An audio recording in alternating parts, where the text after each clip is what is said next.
noble views-nya itu yang dihadirkan oleh para kalangan ilmuwan, termasuk para kalangan filsafat politik, politik itu adalah mulia.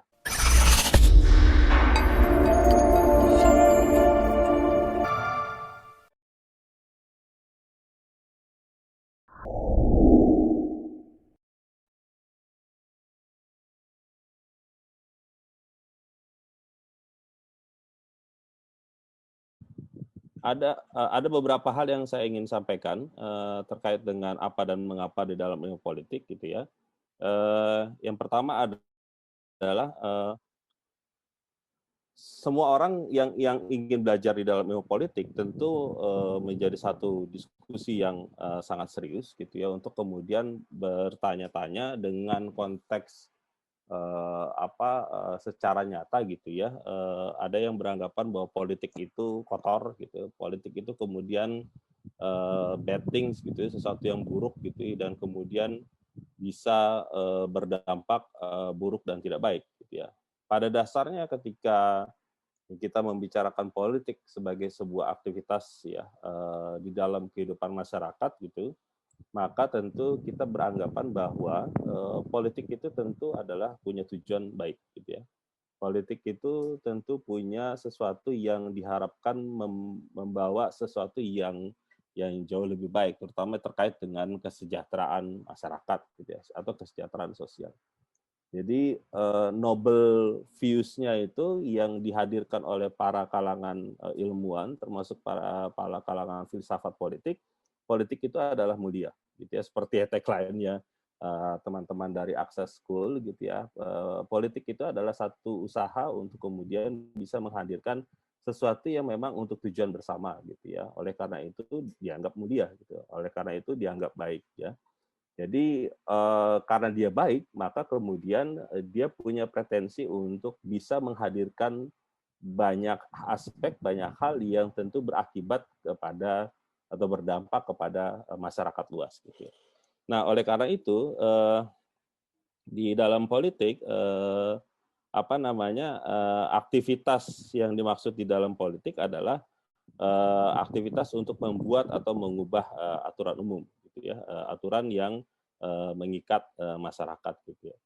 Jadi aktivitas-aktivitas untuk bisa membuat atau mengubah masyarakat, aturan-aturan yang ada, aturan yang ada di masyarakat itu tentu harus dilihat lebih lanjut, gitu ya. Setiap orang, setiap kelompok itu dia akan punya banyak kepentingan, banyak hal yang ingin diraih gitu ya untuk kesejahteraan dirinya secara individu ataupun kelompok atau yang masyarakat yang jauh lebih luas.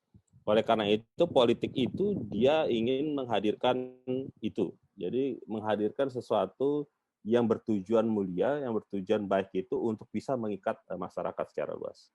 Nah, itu bicara soal politik sebagai sebuah aktivitas gitu ya. Nah, sekarang kita akan lihat dalam konteks sains, keilmuan, maka ilmu politik itu adalah sebenarnya mempelajari itu, mempelajari aktivitas itu. Nah, cuman dalam banyak hal, beberapa sebagai contoh misalkan saya menyampaikan satu definisi yang berasal dari Asosiasi Political Science di Amerika yang mengatakan bahwa sebenarnya ilmu politik itu adalah studi tentang pemerintah gitu ya, tentang institusi-institusinya gitu ya, tentang kebijakan, tentang polisi, kebijakan yang nanti akan berdampak kepada masyarakat, dan juga tentang prosesnya, proses politik yang dari awal sampai akhir ada dinamika di setiap proses tersebut ya, dan juga menghadirkan sistem yang ada di dalam sana, dan juga perilaku para aktor-aktor ataupun juga organisasi atau yang ada di sana gitu ya. Jadi ilmu politik adalah membicarakan itu. Jadi membicarakan bukan hanya bicara soal tentang rules, aturan, tetapi juga dia akan bicara dinamika dan proses yang terjadi. Menghadirkan satu buah kebijakan, maka tentu dia tidak akan mudah begitu saja hadir. Di sana akan ada pertentangan, kepentingan kelompok yang berbeda-beda antara satu pihak dengan pihak yang lain, yang mainframe-nya nilai atau value yang ada di kelompok masyarakat tersebut yang tentu memang tidak mudah untuk kemudian disatukan. Nah, itu yang bisa kita lihat.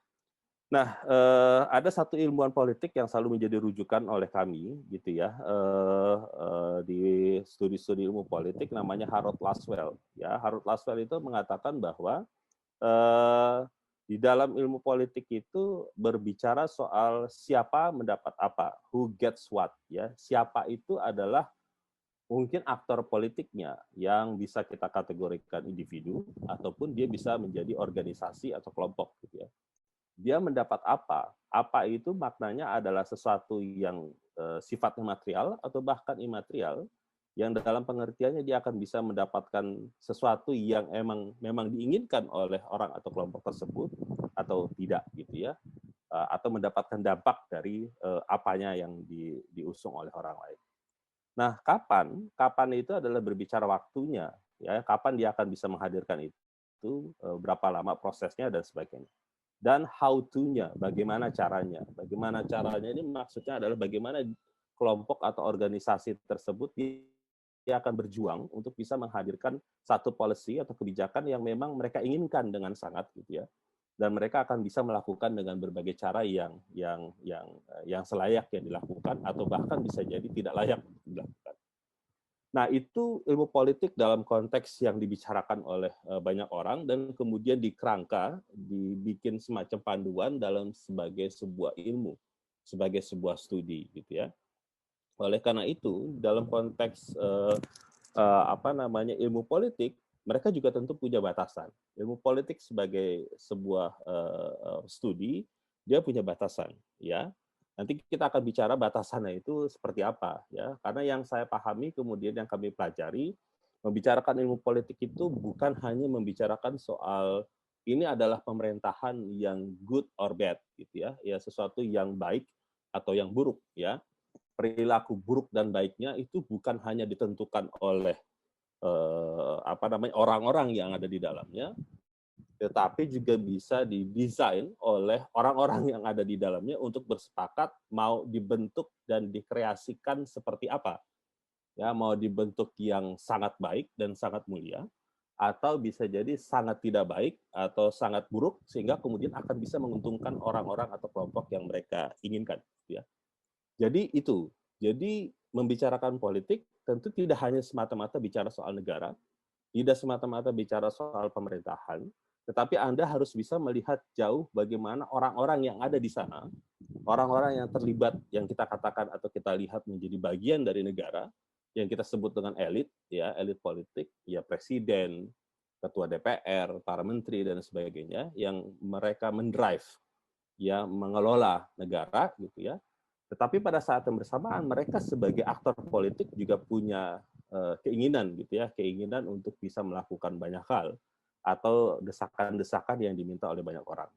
Sama halnya dengan masyarakat yang ada, yang bukan menjadi bagian dari elit itu, mereka juga punya konteks yang sama.